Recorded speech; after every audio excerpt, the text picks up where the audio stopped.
Bonjour à toutes et à tous, bienvenue sur Entrée de cours. On se retrouve pour une toute nouvelle vidéo sur les registres littéraires. On va commencer sans tarder, donc il y aura quand même aujourd'hui les principaux registres. Donc on a, attends je compte, 1, 2, 3, 4, 5, 6, 7 registres à connaître. On va commencer par le premier qui est le registre lyrique. Le registre lyrique en fait, il permet d'avoir des expressions fortes de sentiments, par exemple la mort, la nature, l'amour. Donc ça, c'est les trois principaux thèmes pour le registre lyrique. Et il y a autre chose, c'est que le texte, il est à la première personne. Donc voilà comment on peut retrouver le registre lyrique. Et comme ça, on peut le justifier d'ailleurs. Ensuite, on a le registre pathétique. C'est en fait un texte qui cherche à émouvoir le lecteur.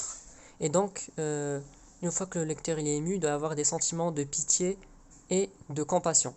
Donc ça, c'est le registre pathétique. Pensée pathétique et pitié. D'accord? Ça, c'est le petit mot technique. Ensuite, le troisième, c'est le registre comique. Donc, c'est en fait, du comique, mais dans les mots, dans les gestes, dans la situation. Par exemple, avec des jeux de mots, avec des chutes, ou encore avec par exemple, l'amant qui est caché dans l'armoire. Donc voilà, ça, c'est le registre comique.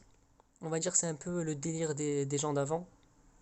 Moi, je comptais pas aller jusqu'à là, mais par exemple, les films en noir et blanc, Charlie Chaplin, par exemple, voilà, des jeux de mots, des chutes, voilà, tout truc qui fait pas très rire aujourd'hui, mais qui faisait rire avant.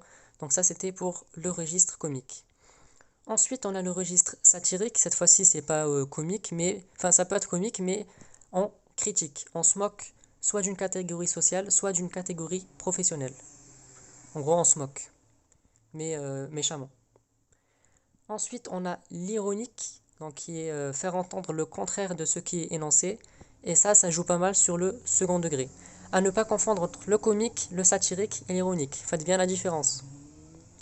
Ensuite, on a le tragique, le registre tragique, où en fait là, l'héros a un destin qui est tragique. Il ne peut pas contrôler son destin, si vous voulez. Et il y a un lexique qui est noble. Donc voilà, c'est un peu comme la princesse de Clèves, si vous connaissez. Enfin, on a le fantastique, avec l'irruption d'éléments surnaturels dans le réel, et en plus on a le lecteur qui suit le narrateur dans ses doutes et ses peurs. Donc là, le suis, je l'ai écrit deux fois, excusez-moi.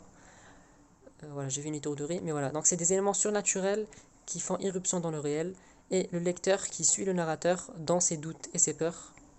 Voilà pour le fantastique. Donc voilà pour les 7 registres à connaître, et bien sûr à retrouver pour votre œuvre que vous avez choisie pour l'oral.